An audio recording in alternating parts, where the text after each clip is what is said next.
in the summer, we rent a snow cone machine. I do a post and I say, hey, if you're in the local area, I'm going to be giving away free snow cones. Come by and say hi. And I tell the guy, listen, I'm going to pay for every snow cone. We either do that or we usually tell him, listen, if nobody shows up, depending on how many people show up, the most I've had in a 2.5 hour, 3 hour period was 250 people that would come by for a free snow cone. And I would say that you could come, but bring your kid and bring them in. And, and I would just, do fist pounds. How you doing? Great. And I say, hey, thanks for coming. And then I did, what can we do? I said, you know what? 2 things. 1, pray for me, or 2, let people know that I'm the guy. It's the little things that become the big things. Yeah. If you think about that marketing approach, it's a very cost-effective marketing approach, because what you're doing is you're bringing people in. It's kind of like in the customer appreciation. I used to work with a diabetes doctor back in Michigan, and he's world-renowned. Once a year, he would have a customer appreciation luncheon on a Saturday. And he's rain or shine, he was in the parking lot. If it was raining, they could move everything to the covered parking lot. But what was really cool about it was his staff would be there. All his suppliers would be there for the insulin and everything else.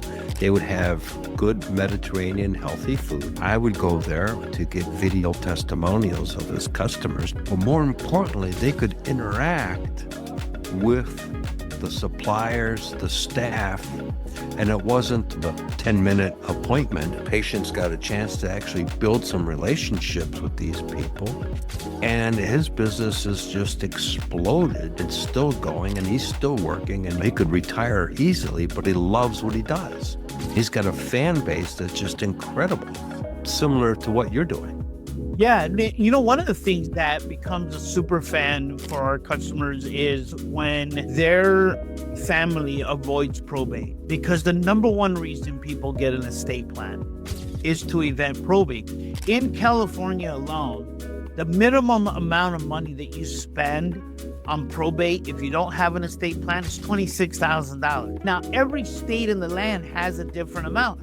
If you have a family, you have a business, you have any sort of asset, minimum, a home or a business, a digital asset, anything of value, create an estate plan in order to protect your beneficiaries from the federal government deciding. Now, I would say there's 2 types of estate plan. One is where you do nothing and you allow the government to decide what happens to your books, your publishing, your digital, your business, your home, your kids.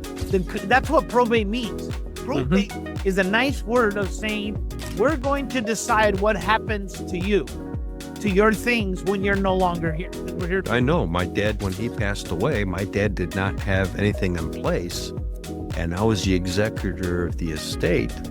And it was a nightmare, and it cost a fortune to get it through probate.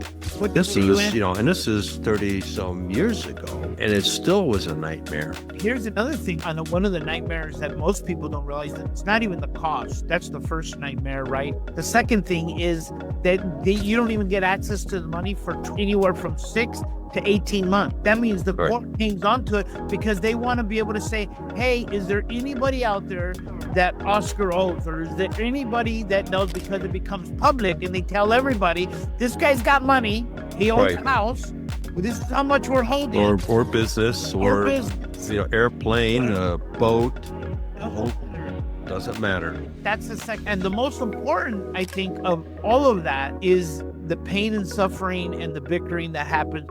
Dad wanted that, or mom wanted this. Yeah, you bring up a great point, because there's enormous infighting, and I know for a fact, because I went through it with siblings and perceptions.